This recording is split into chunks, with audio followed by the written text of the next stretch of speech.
Welcome back to Meet You at Breakfast. I am Ben here with Brian and Julia to talk about the first 3 episodes of the brand new season of the Traitors US, season 4. We have a lot to talk about. We have like 4+ hours of content or something like that.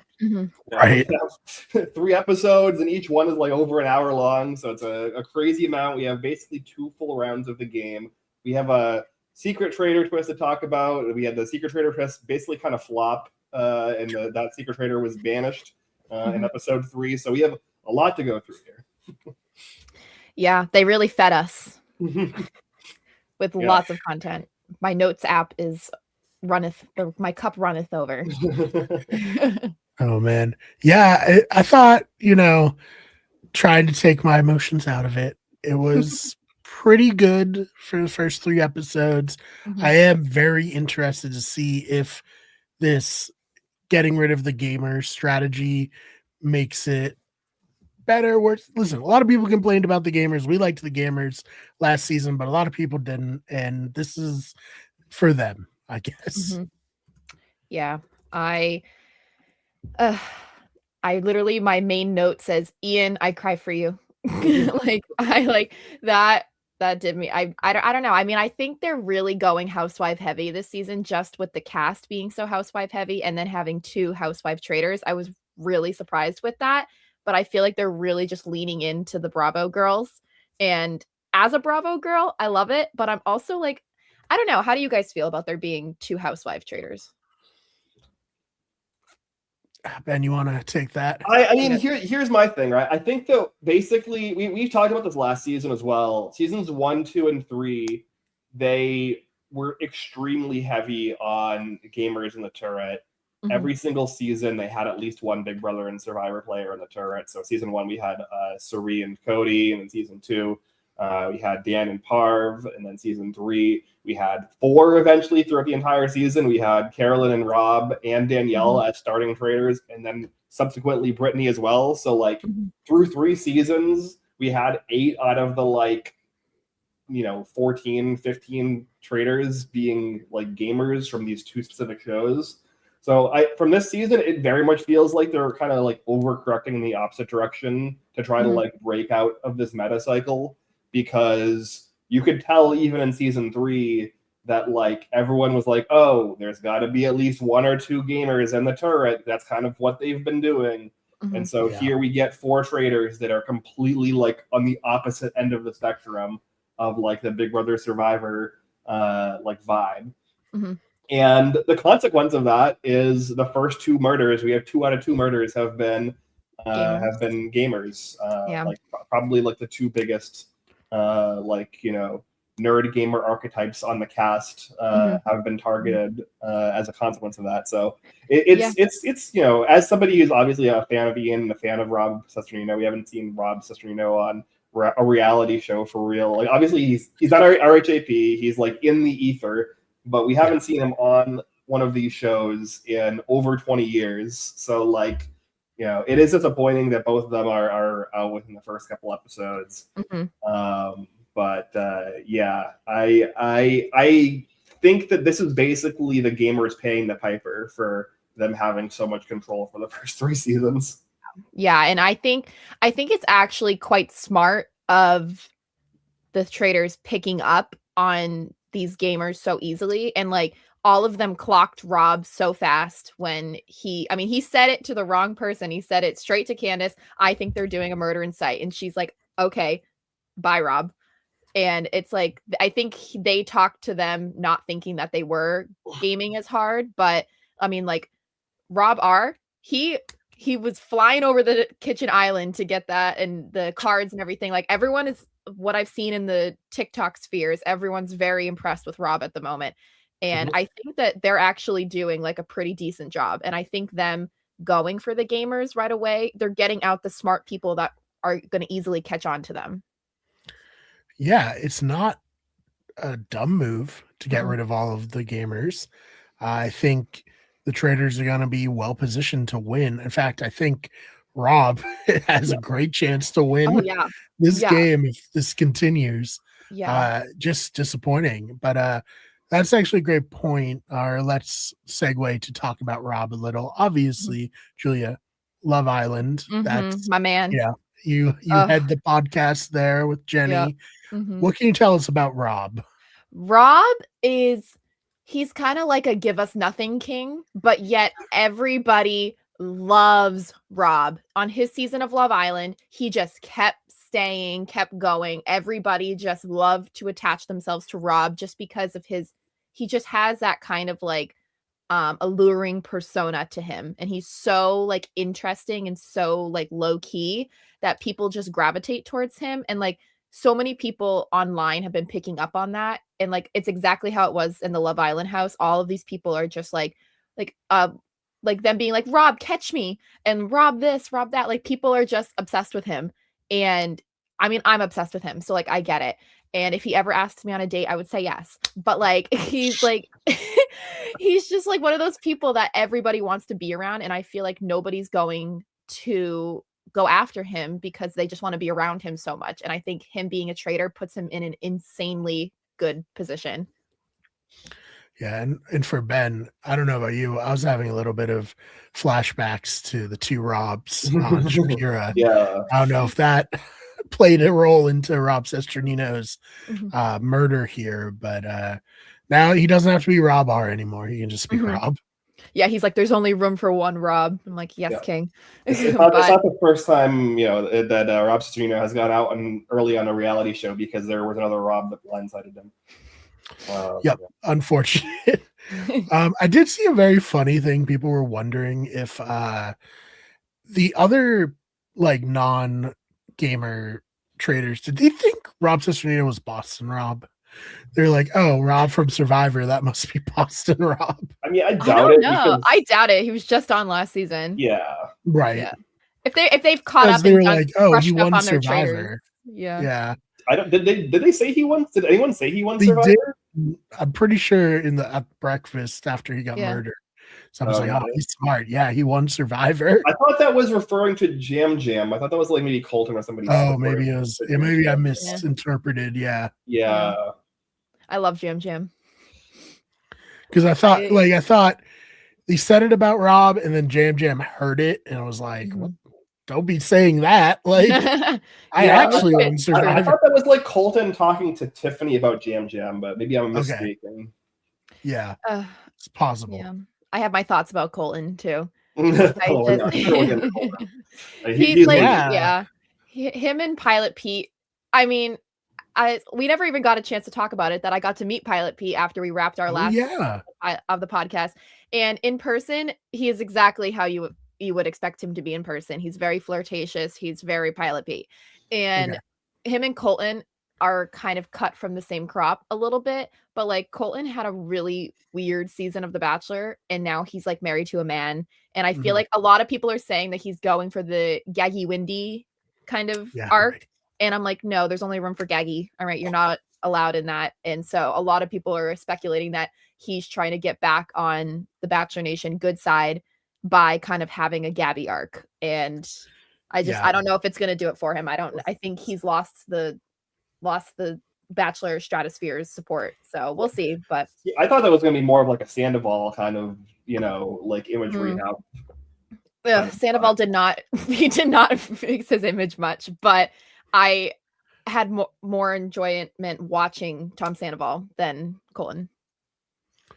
Yeah, well, I think Tom Sandoval is like the case for going on the Traitors to rehab your image. I mean, I didn't know him at all. I really enjoyed him last season.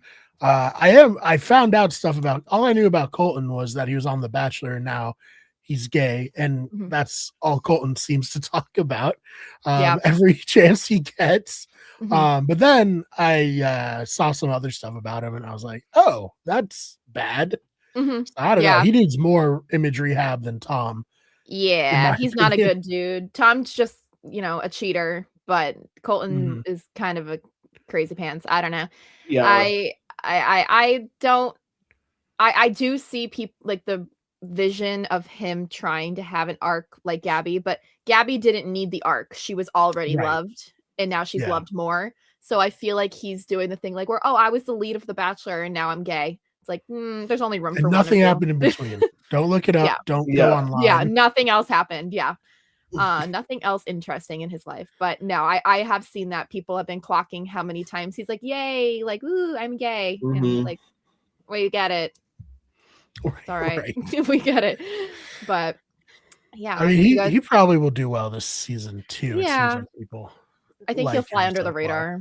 So. Yeah. Well, from what we've seen so far on the like faithful side, I think that he is like, I think somebody did like a, you know, a screen time analysis of the cast so far through 3 episodes. I think he is like in the top 3 in terms of faithfuls who have gotten the most screen time, and we also get him like taking a ton of credit. Well, obviously we talk about like go through the specifics, but like the Donna banishment, I think he's the one who's like visibly taking the credit for sussing her out and getting her banished. So yeah, you know, maybe we kind of have like an early season, like maybe it is going to be like kind of a pilot Pete arc where he's like going to be the you know the vocal leader of the faithfuls for the first half of the season, and then kind of gets sniped out halfway through because everyone knows he's faithful. Yeah, maybe. Well, what did we think of the Traitors? I guess, do you want to like just break them down one by one? Yeah. So Lisa is like the housewife, right? She's Lisa like the Rinna, most famous person from that show. God. She is probably one of my favorite people to ever walk this planet. And I don't even care if I get backlash for that because she is so funny.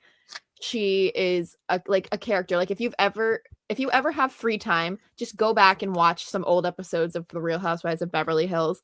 She has not changed one bit over the years. She even has the same hairstyle. She hasn't changed at all.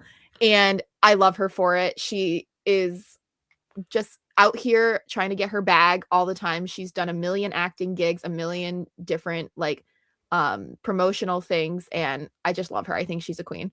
So she is my favorite housewife to ever exist. So love her. Yeah, she seems fun so far. Yeah, you go, man.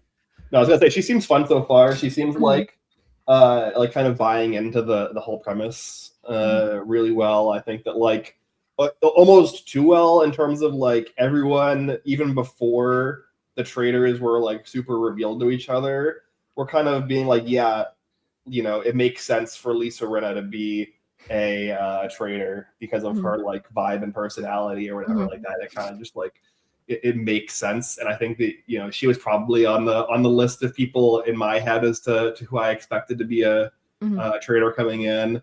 Like in my head coming in, I had her. I had ironically Donna. I had one of the 2 figure skaters. I was leaning Johnny, but you know, I could have seen them do a thing where they wanted one of them in the traitor, and that also.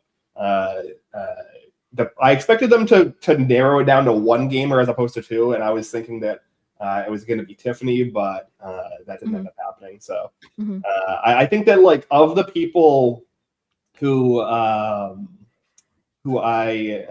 like of the people in the turret, she was the one that I was like, yeah, that makes a lot of sense. Yeah, I was between the housewives. I was really hoping for either Lisa or Candace, and I wasn't expecting there to be both of them, which I was really happy because Candace is my favorite housewife from Potomac. So it was kind of like, I love Lisa Rinna though, so I was really vouching for Lisa. But then to have both of them, I was like, oh, this could be fun. And then Rob just kind of sealed the deal. I was kind of like, okay, the little 3 amigos happening up there. Yeah. So I mean, Ben, what did you think of Candace so far? Well, I mean, I think that Candace, I like Candace as a television personality so far. I am not a great fan so far for gameplay as a traitor. Of the 3 traitors, she's definitely the one that I am the most looking at as probably the next one to get banished of the 3. Between her having the situation that we can talk about with Portia. Obviously, Portia ends up getting banished herself. Besides, you know, this blow up in the kitchen, the situation it was I think Monet was the one who maybe said that, or yeah, we got to talk about Rappaport too. Yes, Oh, yeah. Well, obviously, we yeah. will, I'm Yeah. sure. Yeah. We'll circle unfortunately, back we to can't him. we can't not talk about him given his Yeah. presence so far. Yeah. But yeah, and then like her, saying but not saying that Rappaport was coming after the housewives, and then Portia being like, "Hey, did you say this?" and her being like, "No, I didn't say that," and Maura being like, "I wasn't paying attention to anything that was happening." That Maura saved Candace's ass so much in that. She's like, I don't know, darling. I don't know. And like, thank God, because she really covered Candace there so much with her just being like, I don't know. And but it's funny because if you look, I watched it back and Maura was in the car, like, no way, like super fascinated in the conversation. And then for her to be like, I don't pay attention that well. I'm like, girl. But yeah, I mean, she definitely saved Candace there because Candace, like, kind of, I mean, I think Portia kind of called her out when she didn't need to, but Candace also put her foot in her mouth a little bit. So it was kind of more kind of covered her there at the last second. But I don't know. I think Candace definitely needs to be more careful because I could see her definitely being banished early on. Yeah. I think that also she's been very I think it's very lucky that Donna ends up being a secret traitor for Candace because like Candace at the roundtables has been so vocal in a certain direction, and like it very much comes off like a traitor trying to cover themselves as opposed to like a faithful trying to solve the mystery. So yeah, she's just, I think, not subtle enough at this point from my perspective to really pull this off, but we'll see. Yeah. I mean, that's kind of how she is on the Housewives too. She's very outspoken, but Lisa is too in a different way. But Lisa, I think, can also kind of like reel it back and like be sly.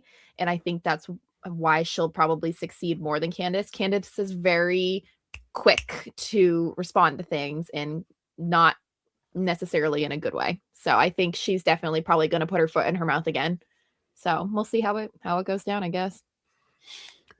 Yeah, I think they're both interesting. I do love how they're seemingly having a blast being traitors together and just cackling in the turret. That's fun. I like that energy for traitors. What about we kind of talked about Rob. Ben, do you have anything you want to say about Rob? Yeah, well, I think Rob being there also with the two, especially now that Donna's out of the picture, like this is the three, right? Like if you're Rob, they did the whole hands in, we got to work together, but like you can't, as Rob, go into an end game with both of these women still in the turret. Like that's just asking for the two of them to team up on you, get you out, and then split the money between themselves. Like at a certain point in the next 2 to 3 rounds, Rob is going to have to make a move to get one of the other two of them banished. And to me, I think that's going to be the more intriguing thing of how this plays out, because there is like that, implicit tension of like Rob knows that he can't go in an endgame with two housewives. The two housewives are going to have to like kind of jockey for position. Maybe they try to take Rob out preemptively because of this. It's going to be kind of like a standoff until one of them really makes a move. And from my perspective right now, I think Rob comes out on top here just because he has the least like kind of sus on him of the three. And especially this like killing off of gamers, like I think that if people see a pattern there, obviously the third murder is not going to be a gamer. The third murder is pretty much going to be Eric or Kristen. But if like maybe the fourth or the fifth murder is also like like Natalie or something, like then people are going to start looking at the housewives. So that's the other major faction, and be like, hey, all of the gamers getting killed off. They're not going to do that to themselves. That would be stupid. Which faction of people is going to be targeting them? It's going to be the housewives, and 2 of the 4 remaining housewives are the traitors. So 50-50 chance you're going to hit. Yeah. I mean, Rappaport made a good comment at the beginning. He said something about how there was like, it was very housewife heavy, and he's a huge housewife fan. He's very into the Bravo community and everything.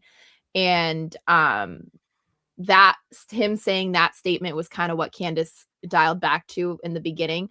But he did have a point where there are a lot of housewives, and I feel like they might need to go after a housewife next to kind of take that heat off of them, because there are two of them up there. So, well, he kind of did with Portia, but accidentally. Yeah, a little bit. Yeah. But she put her foot in her mouth big time. I don't know how. I was convinced she was the secret traitor and she was just terrible at it. Like, how did, like, what was she, where did she get these things from, as she was saying? I was shocked. I mean, I think she just pulled stuff out of thin air and just went with it. Yeah, I needed her to get killed because I needed to know. Like, she's just a terrible traitor or a terrible faithful. Yeah. Like, let me know. She's not very good at it. Not very good at the game. But rest in peace. Yeah, rest in peace. What about Donna Kelsey? Careful, obviously. Swifties don't want to draw their ire. Well, the Swifties have like 20 people on the cast who just voted to banish her that they're probably a higher priority than us. So yeah, that's something I actually wanted to bring up. I wonder if a lot of people are like, listen, we don't want to incur the wrath of the Swifties, so we have to just all vote for Donna, and then it'll be dispersed maybe a little evenly versus like only a few of us voting and her going out, and now we have like millions of fans mad at like a few of us. Well, I guess Colton didn't get the memo because he put his foot down. He was like, that was my kill. I did that. Yeah. He doesn't care. He's yeah. But did you guys see the stuff about how there was like physical demand allegations, and like that's why they made Donna the secret traitor, so that it was easy to go against her and get her out? Because if you look back at the chair competition where they're pushing the chairs, I guess she was nowhere in sight during that competition. She didn't even compete in it. And so I guess that was one of the reasons to like get her on the show, let her play a little, and then get some traction with people watching it, and then get her out early because of the physical demands. And she like didn't meet all the physical demands for the challenges. Interesting. It's like a Scaramucci on Celebrity Big Brother. It's a twist. Yeah. Well, no, because they did the banishment before that the chair mission, right? They did it in opposite order. That was one of the things. Was it the one that they did after her, or was it the one before her? What was there a third mission? I thought it was just the Rob chair. was still there for the mission with the chair. Still there, yeah. Yeah, I think that was the one before Rob got murdered challenge. Yeah, but they switched. And then the next morning is when she got banished. So she got banished after. Because then they did the cage one after that. Oh yes, the cage one. Yeah. Okay. Yeah. So people were saying that like she wasn't even, if you zoom in on like the clip of them showing everyone running, I guess she like wasn't in it. And like, I mean, I didn't read too much into it. I was just watching a handful of videos off of it, but people were saying that she wasn't in the competition. She couldn't do it, like the physical demands. So like, that's why she got the boot.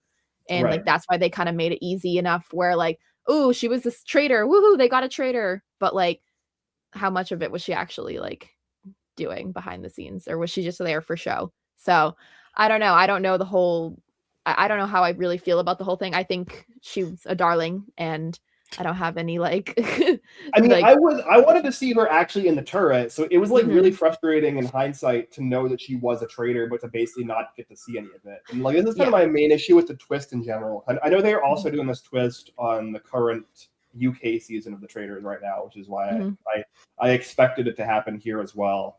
But there is like, I don't love situations where the show is like deliberately hiding important pieces of the narrative from us and then not going back and actually like adequately filling in the gaps.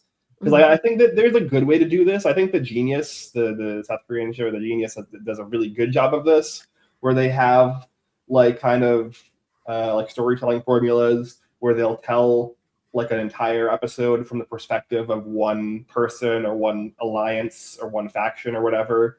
And then halfway through the episode, they'll do like a reveal where actually they didn't understand something or they didn't know something and there was a plan going on in the background, and they'll rewind the entire episode and basically tell the entire story again from the winning side's perspective. And I think that's a really compelling way to tell the story. But here we got like 3 episodes of not knowing who the secret traitor is. You know, Donna Kelsey is making these decisions about who's going to get murdered, and you know, it results in both Ian and Rob getting murdered. And then we get like a 2-minute segment of her like vaguely explaining her decision making that doesn't really make a lot of sense. So like, yeah, she was like, I've wanted people under the radar, and it's like, were Rob or Ian that under the radar? I don't know. Yeah, like, and I don't know. I feel like they probably just kind of set her up to like make the decision in theory, but I feel like she was just kind of there as like a poster child. So yeah, I don't know. I didn't the love whole the thing twist. feels weird now. It felt weird, and then I think just her being gone conveniently so early when she seemed to be well liked. But then again, people were all like, "Oh, like Donna's giving us nothing," and it's like, okay, well, she's like 30 years older than all of you. Like, give her a second. Like, but that makes sense though. If she can't compete in the missions, then she can't contribute to the prize pot. Not that the prize pot's really all that important, anyways, but because they can get it back in the end. you can get it, at the end. I always laugh. Like the missions are just kind of funny to me because like they're gonna get a chance to get it back at the end. So like, what? Like you might as well just go for the shields and stuff. Yeah, and also most of these people don't need like 250,000 potentially split between 2 to 4 people. Yeah. After tax as well. Like it's a bragging rights situation. Most of these people, like that money is not going to like significantly alter their life. No. Like there are a couple people where it'll be like a deal, like. But yeah, I mean, most of these people probably make more money from their regular shows and careers and jobs or whatever. Yeah, I'm wondering if they're going to do the same prize pot for the civilian version as well. I wonder if it's going to be more. I think probably, the prize on the civilian version makes a lot more sense, obviously. Yeah. They're not, I mean, we applied. So, Ben, did you end up applying or no? I did not apply. Come on. I sent my application in like months ago and I haven't heard anything. So, but they're still taking applications. So cross your fingers for us. So we'll see. We'll see what happens. For me, it's just kind of like, why not? Like, probably won't get picked. Probably will never hear back. But why not just try? Yeah. I made a very compelling video, so I hope that they appreciate it. I was sitting right here and I just yelled at my phone and I said, "Pick me." Pick me or else. Thank you. I will show up there anyways. Plus, with the civilian one, they don't have to do appearance fees.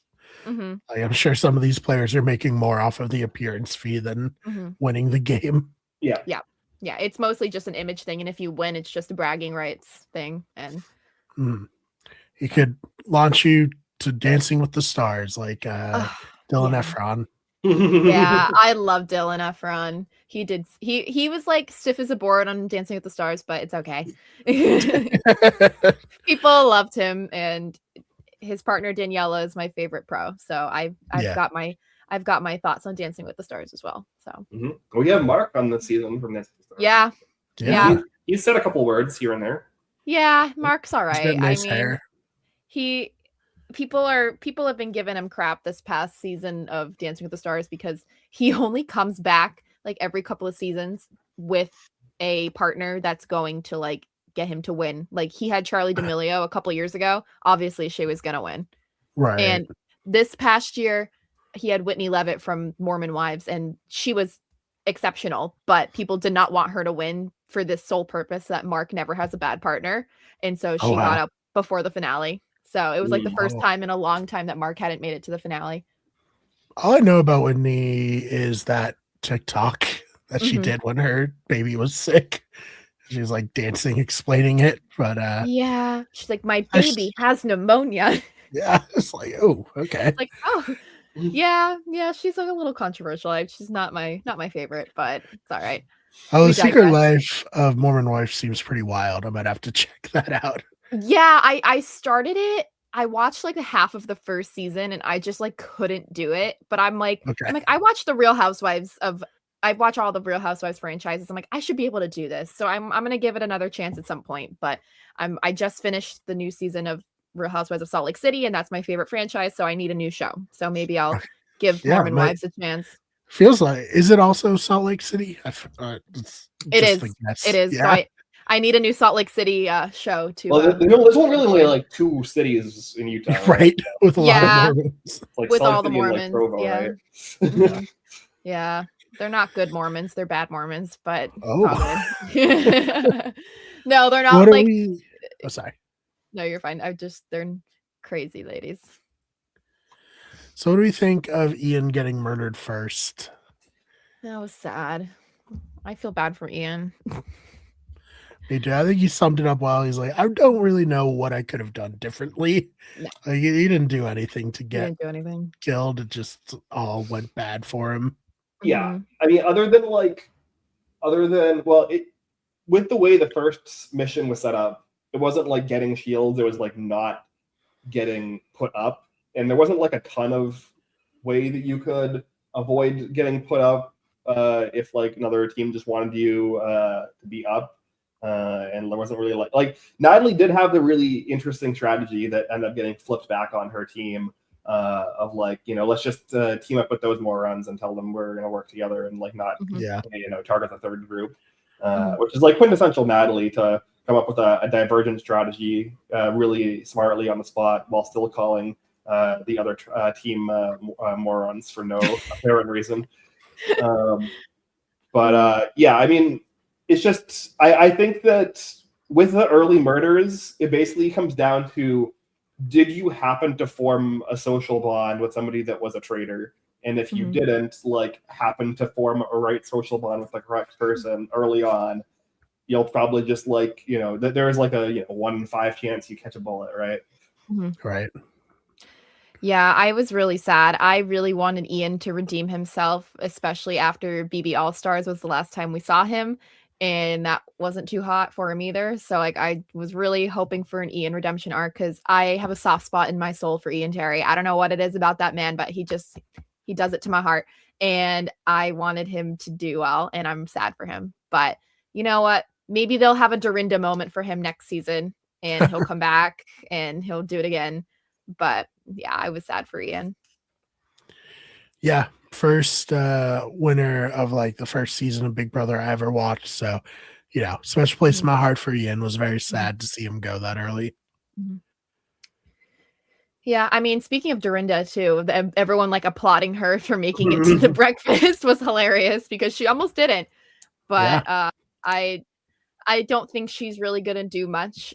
So I feel like she would probably be the best housewife murder for them to do because people would feel bad, I think, but I also feel like people would understand because she's gonna coast off the idea of like, oh, I made it further than I did last time, but is she really doing anything different? See, Right. I think that Carolyn's probably the better murder for them of the two if they want to choose Mhm. one.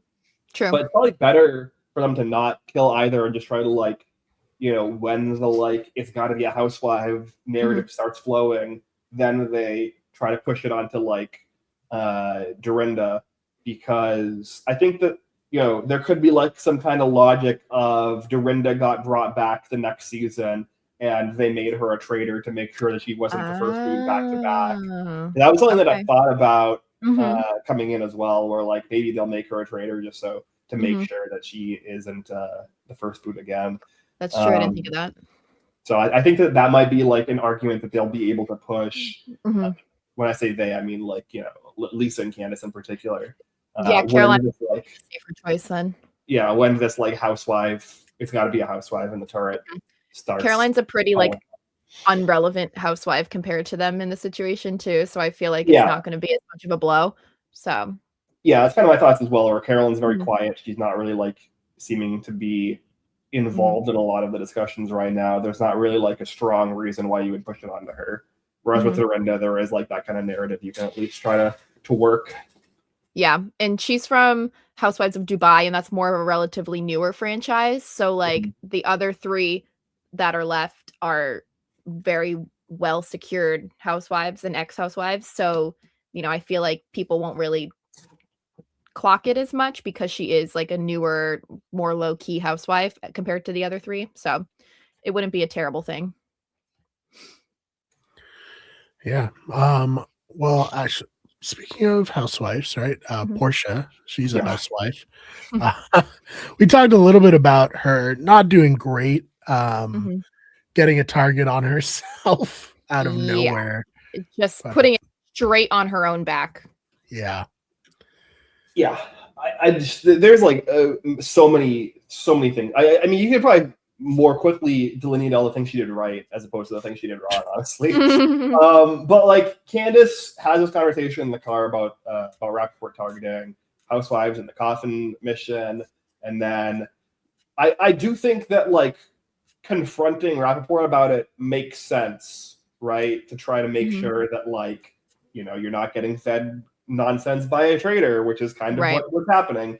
But like doing it in a public spot in front of like 10 other people is like you're just creating you're injecting yourself into unnecessary drama instead of That's just like housewife, so yes, like well, sure, that's how what they're used to.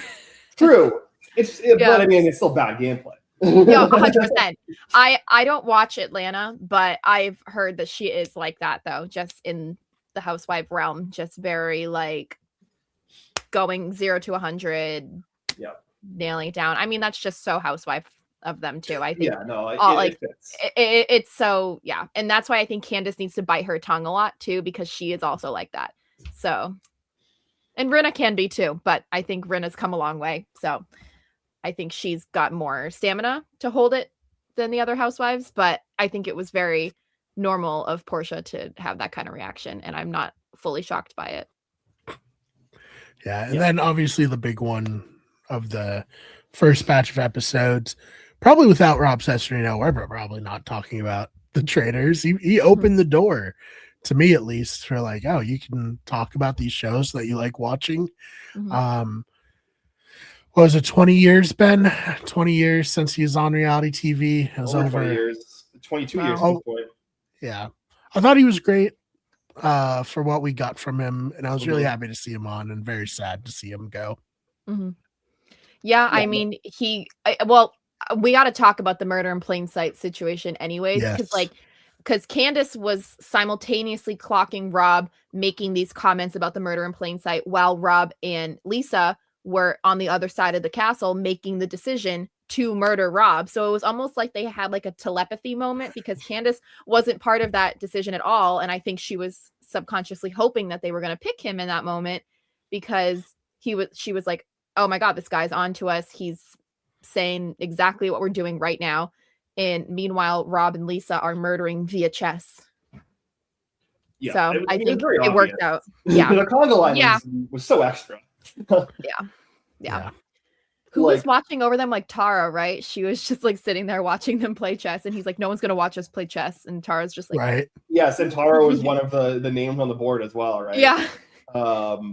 So yeah, I mean, I just like the thing with a murder in plain sight is historically, like as Rob references in the show directly, like they have to hug you, or they have to like toast you and say your name, or they have to like make you eat something or drink from something. Like usually there's some action where the person getting murdered is involved in the murder in plain sight. And that's kind of why like Rob is like hiding behind doors and trying to not engage with people because he doesn't want to get caught in whatever action they have to do. But in this murder in plain sight, they don't actually have to engage with the person they're murdering in any meaningful way. No. So it's just kind of like a unfortunate situation where he knew what was going on, but there was no way for him to counter it. Prevent it. Yeah. Yeah. They just had to not get caught. Well, And I mean, he was caught, but him getting caught wasn't the reason he got murdered. Nope. So like, it's like, him saying that to Candace was bad when she was the one who started the conga line, and him like vocalizing this a bunch was bad. Like I understand him vocalizing it to Tiffany. That I think makes sense because Tiffany is very obviously faithful based off of the first round or so, and he has an alliance with her. So like that makes sense. But him like saying it openly in the kitchen, bad. But again, that didn't actually matter. Yeah. It didn't matter because like, Candace couldn't even make the decision. Yeah, so it's like he made a mistake, but the mistake wasn't why he got eliminated. So it's like no, it had it just simultaneously was not going well for him on both sides of the spectrum. So I think the Traitors had like a telekinesis moment where they're like, okay, Rob, and it worked out for them in their case because he was catching on to whatever was going on and he's very smart. But no, I think that was probably the best thing they could have done in that moment. So yeah, no, agreed. Smart to get him out. Disappointing for us, but maybe he'll go on other stuff. Who knows? Well, I mean, Dondi is done now, so oh yeah, I don't know. We'll see. Maybe he gets invited. Maybe he's the Dorinda for season 5. Could be. Maybe. But yeah, and really, Donna Kelsey is the only other banished person. But we talked about her a little bit. I don't know if either of you had more for her. Not necessarily. I think I would love to know a little bit more of the backstory and if it was like a real organic way of her leaving or if it was a little bit more planted. But right. I think that's really the only unanswered question and how she went about making all of these decisions by herself. But we have to just let the imagination decide. I mean, going back a little bit to the Portia stuff and tying that into Donna, we could talk a little bit about Ron Funches here, who is like the one who kind of, kicks Portia out the door and then gets backlash because she ends up being a faithful. And the person that he kicked her out the door and protected ends up in the next round being banished as a traitor. So really bad look from him. Definitely probably on the short list of most likely people to be banished next. Just kind of an unfortunate series of events that he ends up allying himself with a traitor. That traitor basically goes completely hands off and is like, Ron, this is your thing. You're going to get Portia out, even though she's the one in the chopping block. Like, she should be putting in a legwork, and she did no work at all. And then he invests all of his social capital into getting Portia out, ends up getting all of the backlash now for it. So, I don't know. I don't know if you guys have anything you want to say about Ron, because I think it's a really unfortunate series of events for him. No, I think that's exactly the best way to put it. I think he would have to do a lot of damage control in order to not get banished in the next 1 to 2 rounds. But I think he just needs to lay low and keep his mouth shut. I think he just gamed a little too hard, too fast. So hopefully, he can come back from this. If not, but we'll see. Yeah, it just goes to show there's like no good reason to open your mouth at the round tables, especially early in the game. Yeah, no, especially you have to eventually, like around like maybe halfway through the season, you have to maybe put your foot down and pick a side and take a stand somewhere. But like looking at kind of the two sides of the spectrum here, we have like Ron on one side of the spectrum and like Colton on the other is kind of what I'm looking at. Where Ron takes this like huge stand and ends up being completely wrong. He takes a stand against a faithful to back a traitor, and now everybody thinks he's a traitor. Whereas now you have the other side, Colton, who takes this like vocal stance against a traitor and is correct, and is now like the outcome is basically either he is completely cleared as a faithful in round 2, which is not a good place to be, or everyone's gonna be like, oh, was it traitor on traitor because Colton's like so vocally like trying to make this himself and make him be like, oh, I'm a traitor, or I'm not a traitor because I got Donna out early. And like both sides of the spectrum are horrible because on one side you're either like the number one like likeliest person to get banished in the next like couple banishments because you took a stance and were like very wrong, or you are so cleared as a faithful that you become the most obvious person for the faith or for the traitors to murder next because you are a successful traitor hunter that people are now following who is like almost hard cleared as a faithful. So like they're completely useless to you now. So like there's just no outcome that's good for you as a faithful. Yeah, unfortunately, that's the case. Yeah, I don't know. Speaking of the faithfuls that are doing a little too much, though, should we segue into Yeah, Rappaport? let's do it. Yeah. Ay. Yeah. Yeah, you guys can He's start. I exactly have who my I thoughts. thought he would be, right? Yeah, Like, 100%. Yeah. Yeah, and people were saying that he had a position to do damage control for his own career, and he's just like not like no. it's not even possible for No, him his to. publicist is quaking somewhere. She's like, stop talking. But yeah, I mean, I think my favorite thing about him is that he is very much involved in the Bravo world and he loves the housewives. But I think he also loves the housewives because he loves the drama. And I don't think he's acting one bit. I think this is exactly who he is as a person. And he just needs to chill. If he wants to go a little further, he needs to just take it down a notch. I disagree. I think at this Really? point he's like so. I would say that the comparison for him at this point from a game perspective is like a Sandoval, right?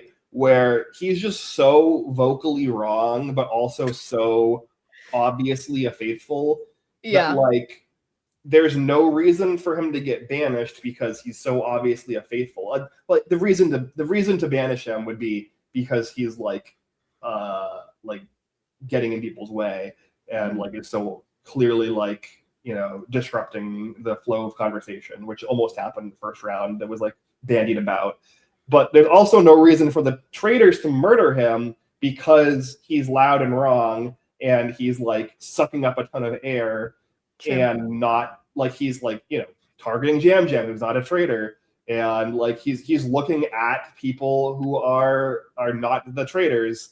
And if he is going to be like so protective of the housewives, like that's good because 2 of the 3 traitors are housewives. Exactly. So like, I think that at this point he's almost kind of buried himself into a hole where his only play is to just keep digging himself a deeper hole and like hope that he doesn't get killed. But like he can't win. I don't think he can win. Like his ceiling is like I think like 7th place. Like it's the same as Sandoval, where he just gets sniped out in the end game because definitely. That is true. That is a good point where like he is just going to take the heat off of everyone else that actually needs to have the heat on them. And I think that he's just going to be a great decoy for the traitors just because people are speculating that he's a traitor. I don't know. I think him going so hard for Jam Jam too is like also taking a ton of focus too. So I think he's just going to soak up all that attention.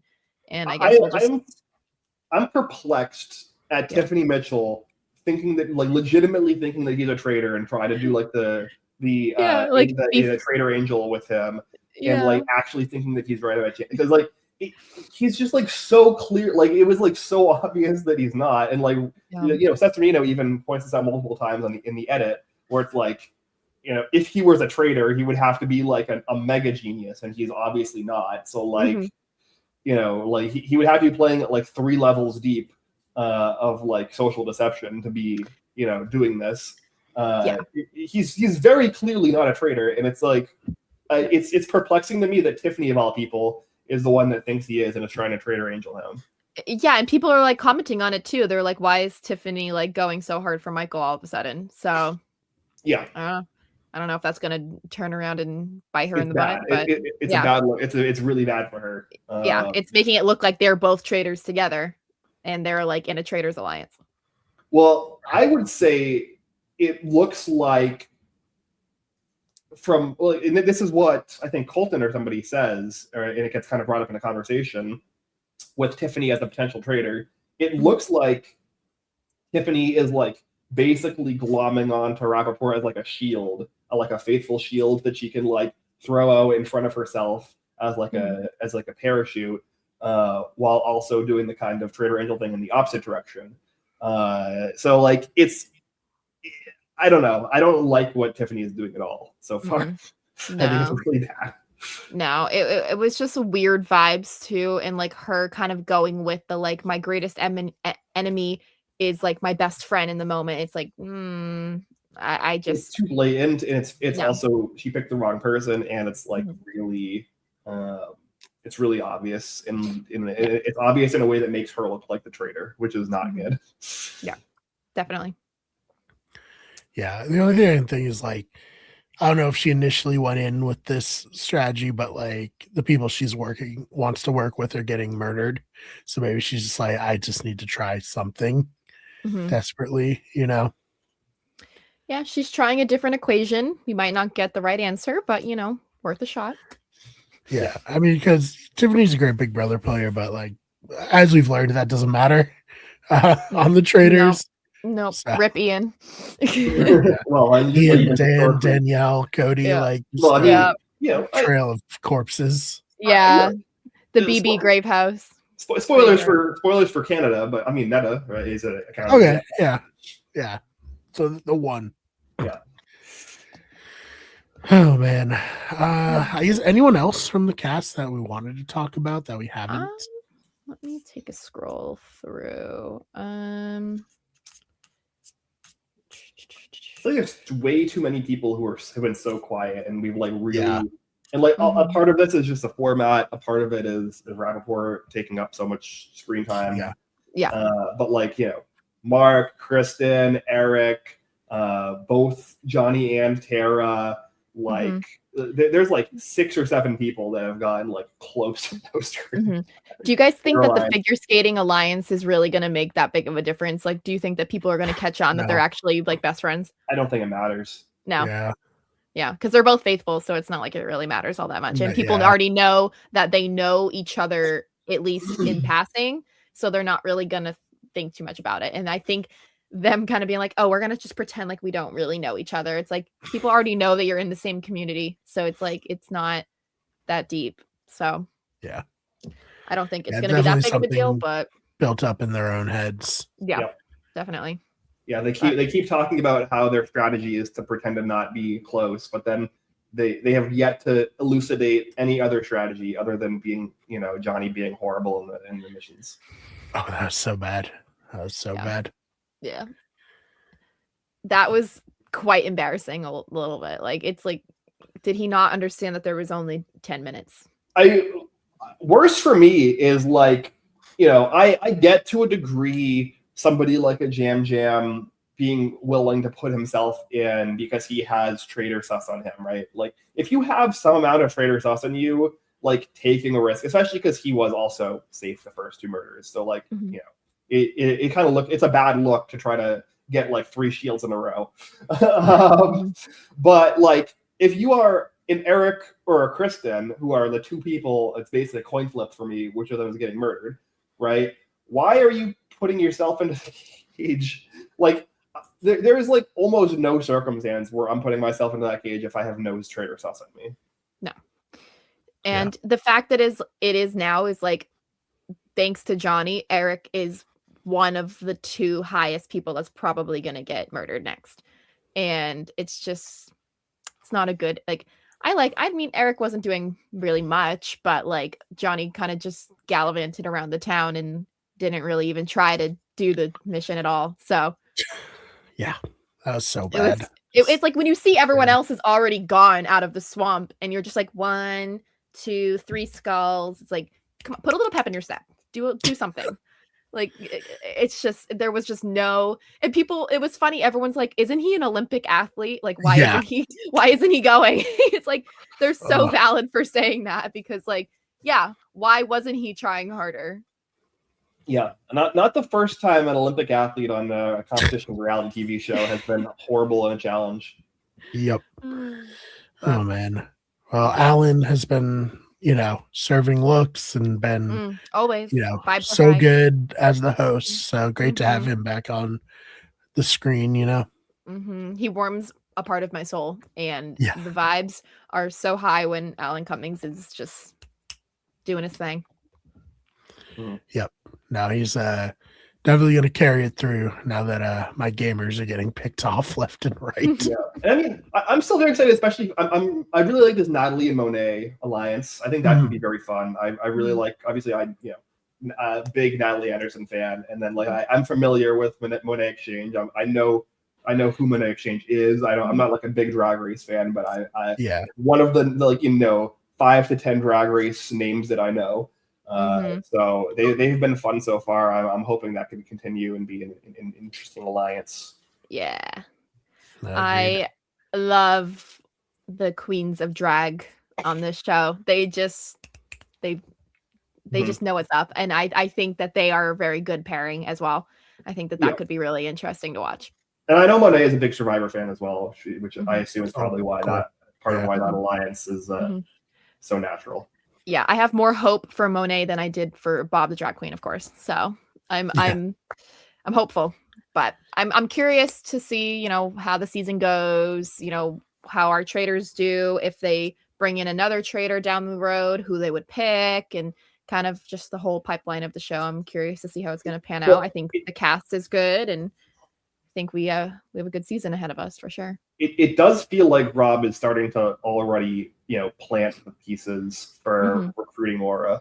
Like that kind of feels like the plan from him is to like get one of the housewives out and then can try to like strong arm through more recruitment so that he has the numbers. Like that kind of feels like what I got out of episode 3. So I could see that. And I just think Rob is in just such a good place. Like that's just the kind of person that he is. And he's just, I wouldn't be surprised if he just wrote it right to the end, because everybody likes Rob. Yeah, Rob no, I mean, gun to my head right now. You asked me who's a winner. I say Rob. So yeah, same. Yeah, that was my big takeaway from this too. It's just like he's gonna win probably.